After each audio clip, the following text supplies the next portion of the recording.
Tonight on Primetime Politics, making history. I'd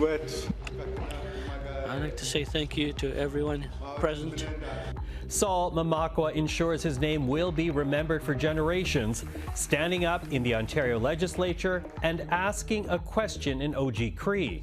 It is the first time an Indigenous language was given full status at Queen's Park. Coming up, we will speak with the NDP member of provincial parliament about what the moment meant to him and his family and the precedent it sets for other legislatures. Also, a shooting at a Jewish girls' school in Toronto is being condemned by political leaders. We'll get reaction from Canada's Special Envoy for Combating Antisemitism. We'll discuss what can be done to address the increased violence Canadian Jews are facing. Plus, I'm not allowed to talk about it, but it'll be talked about in the history books. the arguments are made, deliberations begun. We will look at the political impact of Donald Trump's hush money trial. This is Primetime Politics. Hello, everyone. I'm Michael Serapio.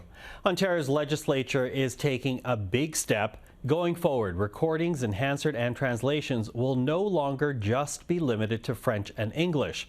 With 2 days' notice to allow for the booking of translation, Indigenous languages will also be recognized and be part of the legislature's debate.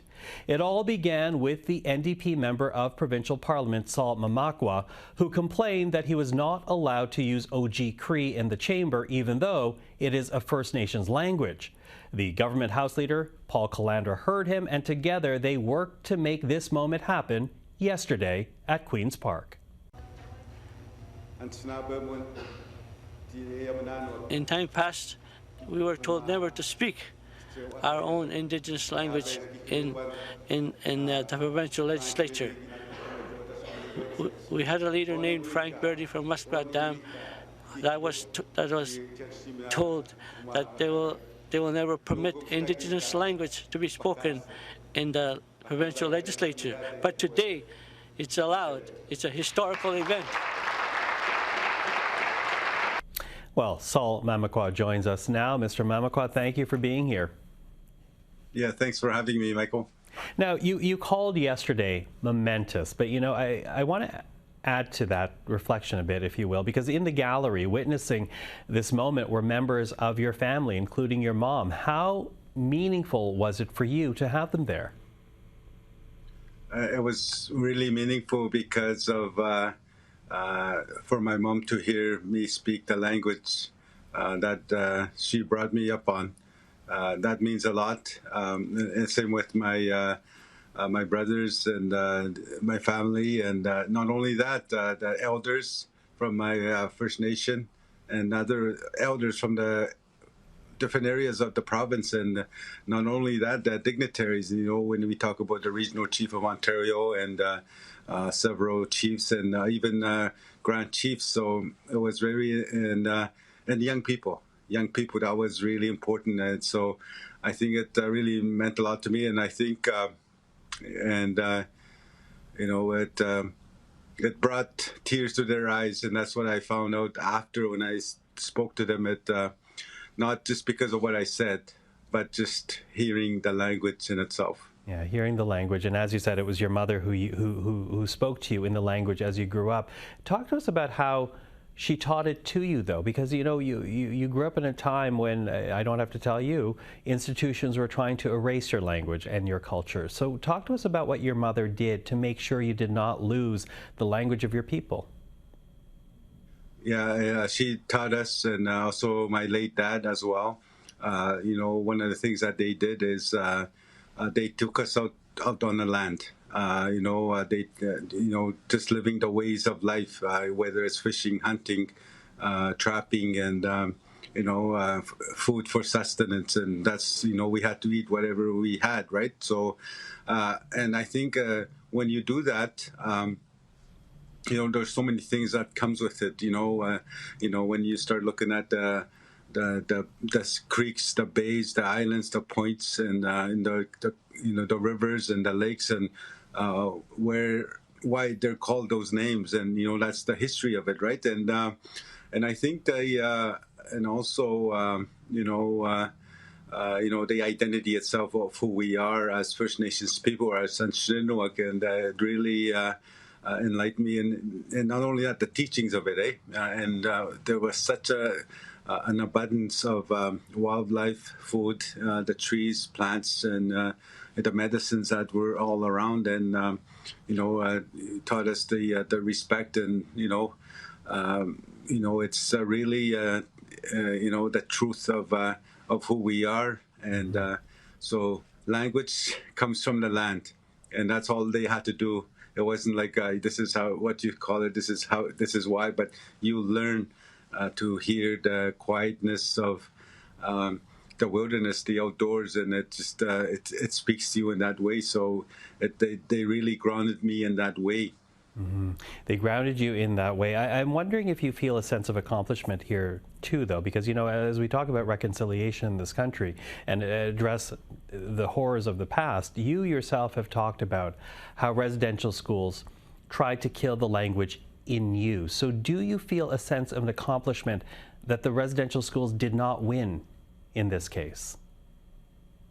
I think, again, the residential schools, the colonial institutions of, with Indian residential schools and Indian day schools and other forms of oppression and colonialism, such as, when we talk about the 60 scoop, all those things, and reserve systems, and they try to pin us to where we are. And I think the carriers of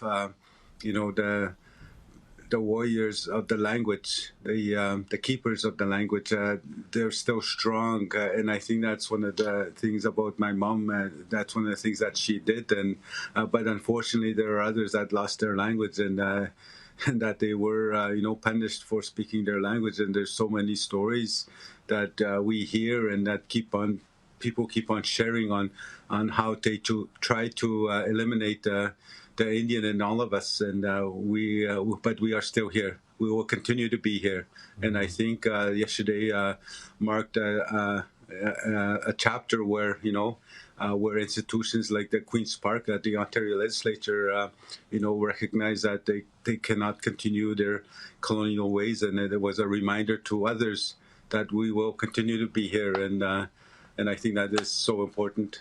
Mm-hmm. Quickly run out of time, but Paul Calandra is the government House leader, and he worked with you to craft this moment, to allow it to happen in the Ontario Legislature. Do you see that now as a challenge for other legislatures in this country, for the federal parliament, to essentially follow suit?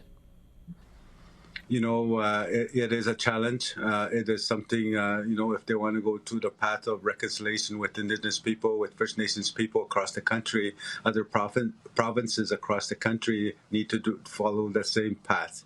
And not only that, we have the House of Commons in Ottawa. They need to change those standing orders to be able to recognize Indigenous languages as a way for us to move forward in this, when we talk about reconciliation. Like, I mean, it may seem that, standing order change is very small, but it's actually a very big move to, widen the road to reconciliation for Indigenous people. Saul Mamawka, I appreciate you sharing the stories and sharing the time. Thank you for this. Okay, miigwech. In Toronto, police are looking for at least 2 suspects involved in an early morning shooting this weekend. Take a look at this video shared by Toronto police. It shows the vehicle involved in the crime. Multiple shots fired at a Jewish all-girls elementary school around 5 a.m. Saturday morning. Now, the school is located in a predominantly Jewish neighborhood of Toronto, and it underscores the kind of violence Jewish Canadians across the country say they have been facing since October the 7th. Well, for more on this, we're now joined by Deborah Lyons. She is Canada's Special Envoy on preserving Holocaust remembrance and combating anti-Semitism. Ms. Lyons, thank you for joining us. Thank you, Michael, for having me, and thank you very much for the attention to these issues. Well, it is good that you're here. We'd booked this interview before this incident happened over the weekend, but I'm wondering what your reaction to it is. You know, what does it say about this country? What does it say about the Jewish community in this country when you see an incident like that? I think it's yet again another example of how disturbing the unprecedented level of anti-Semitism in Canada is right now. To see shots fired at a girls' school, an elementary girls' school in Toronto, further to, you know, shots that we saw fired at kids' schools in Montreal earlier on, vandalism of synagogues. I mean, this is all very disturbing. Shots fired in a Jewish neighborhood in Winnipeg last fall. So we're, I think, dealing with a crisis that Canadians have not had to address before. And it is one that is requiring huge, I think, effort on the part of our leadership at all levels, municipal, provincial, federal government levels, civil society, and frankly, even business, to step up to this challenge we have in front of us now, to first and foremost reassure our Jewish Canadian community, but also to tackle what is this crisis that we're facing when somehow this Canada that we value so much in terms of inclusivity, diversity, kindness, respect for one another, that we appear in this moment, especially since the aftermath of October 7th, we seem to have lost it. And we need to find our way back. Find our way back, and you know that incident. It does, you know, underline rather what we have been hearing from members of the Jewish community about this level of feeling unsafe in this country. We're also hearing it from university students right now. You know, I'm wondering. I wanted to say, Michael, yes, both unsafe and also abandoned. Not feeling that they're getting the support. It's terrifying to have that sense of insecurity and not feeling safe, but then to feel like your neighbors, your municipal leaders, your friends are not standing up for your community, for you, your family, and for your community.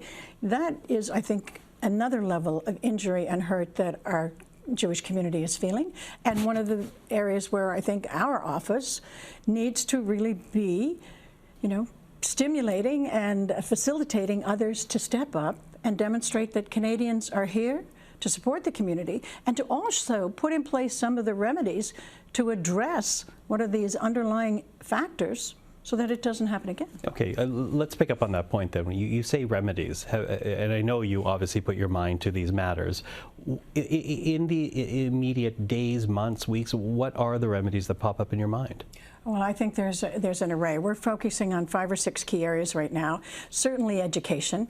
You know, K to 12. We've been very much supported by the ministers, provincial ministers of education across the country, who have now insisted on mandatory Holocaust education. We're working with Holocaust education providers, working with the school system, working with the ministries to make sure we've got really good Holocaust education curriculum in place for next fall, 2025, not 2024, but also, Michael, tying that in to the reality of what's happening today, because the lessons of history need to be learned and need to be applied. And maybe this is a moment in Canada where we're being tested in doing that. So education, certainly social media, the online legislation the government has brought in place, the draft legislation is going through the process of committees now. We need to ensure that we have strong legislation dealing with hate speech, hate incidents, incitement, and a whole new level of intimidation that we have been seeing across the country. How do we incorporate that into our framing?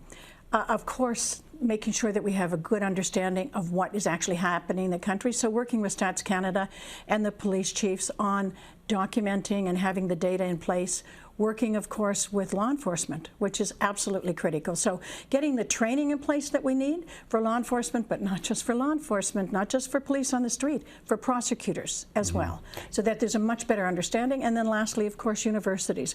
And what we've been seeing on the university campuses, I know, is of concern to Canadians. We want that academic freedom. We want freedom of expression. We want people to be able to voice their opinions, but it has to be done in a civil and respectful manner. Well, let me pick up on that point now, because you know you did appear before the Parliamentary Committee last week, and that was looking into anti-Semitism in this country. And And one of the points that you raised, which I found interesting, was this almost level of disappointment and shock that we as Canadians cannot have discussions about the current situation in the Middle East with complexity. Instead, we're kind of going into opposite corners, into the extreme. Can you build upon that?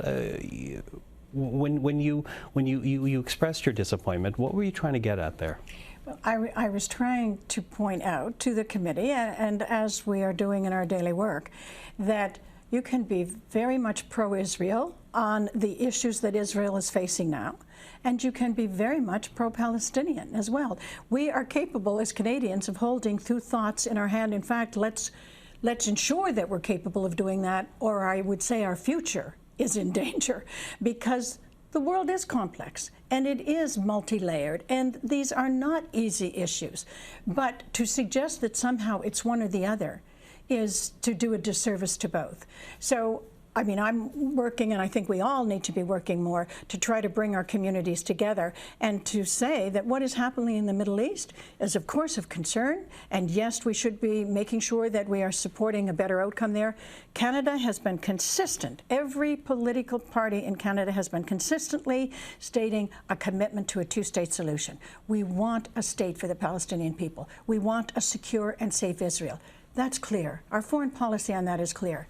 Back home in Canada, what we need to be doing is ensuring that we're taking care of one another, all of our communities here, and particularly right now, our Jewish community. And so we should be able to do that even as we look at the situation in the Middle East and ensure that we are doing our best to bring out the healthiest and safest solution for Palestinians and Israelis.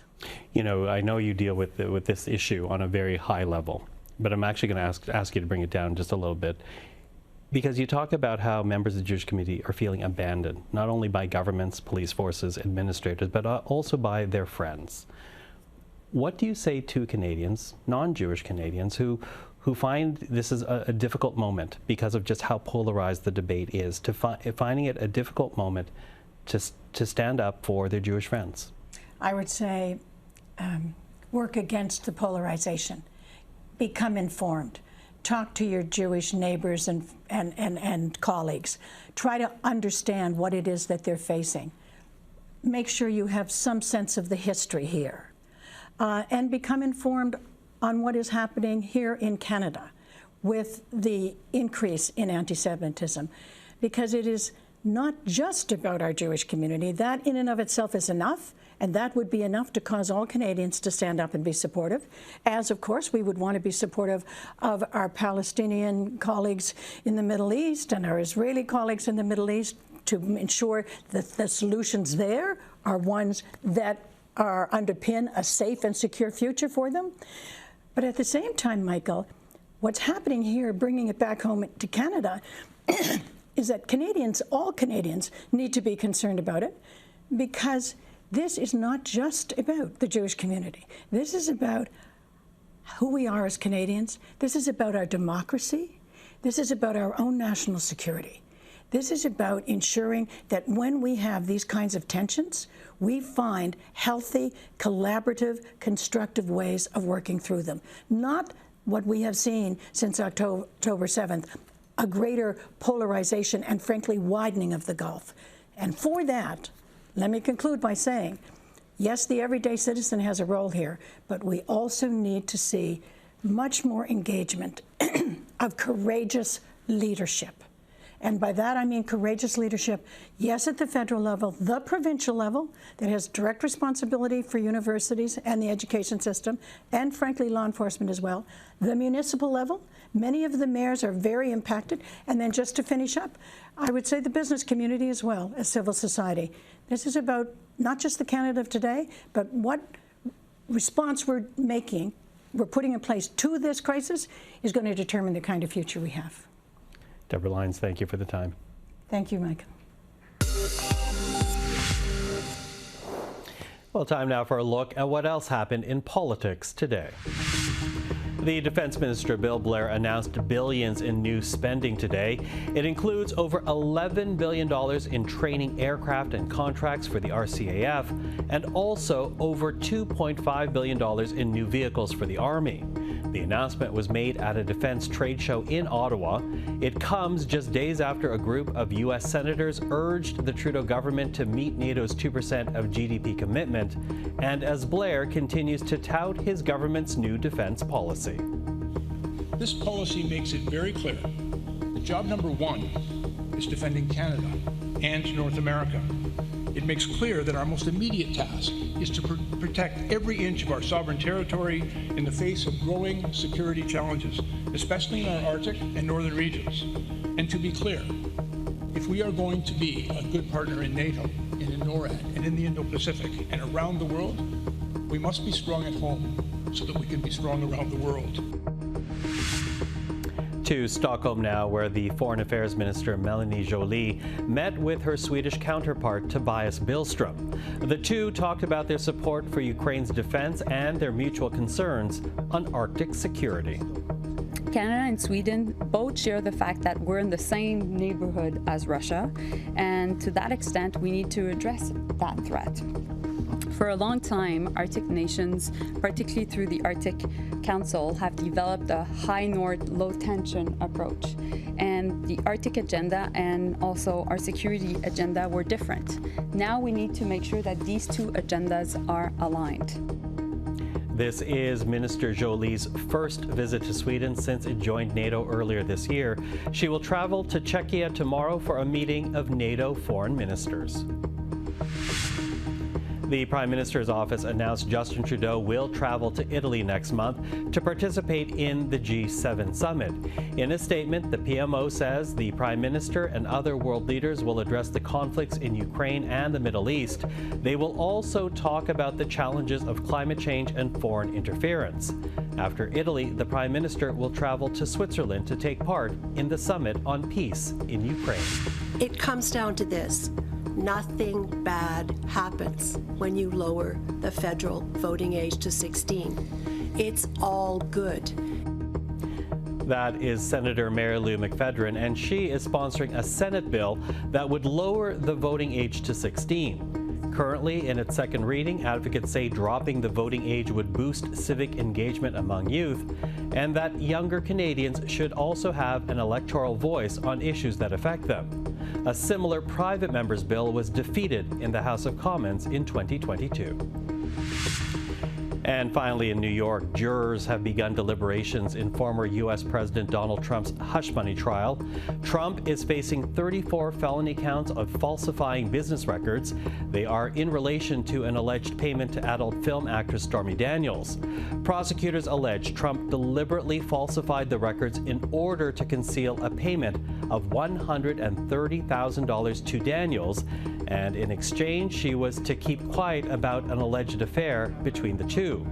Trump's defense says the prosecution has not proven their case beyond reasonable doubt. Well, let's continue with Donald Trump. As we noted, jury deliberations in his hush money trial have begun. And joining us right now is David Levinthal, editor-in-chief of Raw Story. Dave, good to see you. Thank you for being here. Thanks for having me back.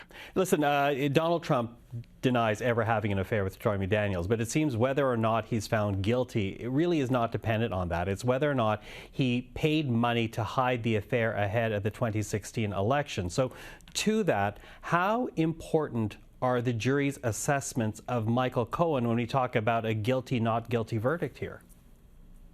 Quite important if you are the defense for Donald Trump, and they made their case over the span of several hours trying to discredit Michael Cohen, who had the closest proximity to anyone in Donald Trump's world when it came to those payments. And I should note, too, that the jury is not only going to have to decide, did Donald Trump falsify business records, but did he falsify those business records, those hush money payments, in an effort to hide this information from a general voting public that was going to be deciding in 2016 whether to elect Donald Trump or Hillary Clinton, and that information very well could have damaged Donald Trump's campaign in those final days. So Michael Cohen, yeah, discrediting them. The defense counsel at one point was offering several different superlatives and called Michael Cohen the human embodiment of reasonable doubt. I mean, it got pretty dramatic and pretty out there. It was some high level stuff there. Okay, so yes, they are leaning the defense on reasonable doubt here. But, you know, if the jury does come up with a guilty verdict, a unanimous one at that, because it has to be unanimous,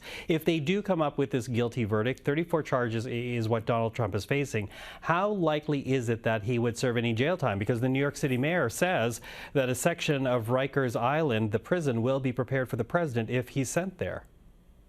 A lot of legal scholars, Michael, don't think that it is likely that he's going to serve any prison time, and that if the guilty verdict comes down on any or all of those 34 counts, which, should note, are Class E felonies, each one could send Donald Trump to some sort of incarceration or detention for up to 4 years, that prison would be sort of the ultimate option, and not likely that home confinement or even probation would be something that would be much more likely in the scheme of this particular trial. One of 4 felony cases that Donald Trump is facing, the first of those 4. So if you're looking for Donald Trump to be let out of the courtroom in handcuffs, to be put away in prison immediately, not going to happen, especially since he has the right and the ability to appeal the verdict if ultimately it comes down as a guilty verdict. Okay, and you know what's also interesting about this is that when Americans have been polled on this, and I was looking at both an ABC Ipsos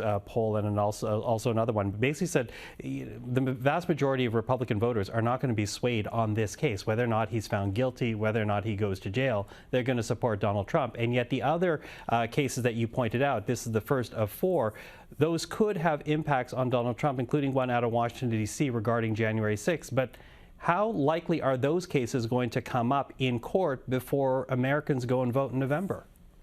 This could be the only case, Michael, that we have before Election Day, and it's entirely possible that we won't have a full resolution of this current case in Manhattan before Election Day either. If Donald Trump appeals, and most everyone expects that he will, if a guilty verdict is rendered in this case, that's a months-long process, and ultimately it could come to final passage of Donald Trump's fate when the election had already taken place, when Donald Trump could potentially be the president-elect again. So this is something that is not going to go away anytime soon. A verdict is not going to be the final word in this, and this is going to be definitely a significant process that also, too, got to add into the mix the outside possibility of a hung jury. You mentioned before, it has to be a unanimous verdict. If you have a less than unanimous verdict, then we could be looking at the question of, are we going to have another trial all over again? Is the prosecution going to retry this? That's a real possibility, too. Okay, so as these cases weave its way through the court, Dave, if Donald Trump is elected in November, because that is very much a possibility here, how many of these cases can he pardon himself in? 2 of the 4. So 2 are at the federal level. These are federal cases in federal courts. And Donald Trump, we get into some very rarefied constitutional theory and law here, but Donald Trump could, if president, attempt to pardon himself if he was convicted of a crime. But the case that we're dealing with here in New York City, and also the case that is pending in the state of Georgia, Fulton County, Georgia, those are state-level affairs, and the federal pardon power does not apply in those. Only the governors of those states could actually pardon somebody who is convicted of a crime or commute their sentence. So different cases, different levels, different rules of the road, and that applies to pardoning in and of itself. Okay, and the first, I guess, next stop, rather, in this whole process will be a verdict. The jury is deliberating right now. Any speculation as to when they might come out with a verdict? Theoretically possible by the end of this week, but most people who are watching, and we had our reporter in the courtroom, think that this is going to be definitely a days-long process, maybe even weeks. So I think anyone expecting that they're going to find out what's going to be happening in this case verdict-wise by Friday will be disappointed. It's likely at least to go into next week. The jury has a lot of evidence to review and probably some questions too for the judge, which will be passed back and forth in the form of notes. Okay, well, we are following it north of the border, Dave. Until the next time we speak, thank you for this. Thank you, Michael. And that is David Levinthal. And that is our program for this Wednesday. I'm Michael Serapio. For everyone here at CPAC, thank you for watching us. Primetime Politics is back tomorrow evening. Until then, take care.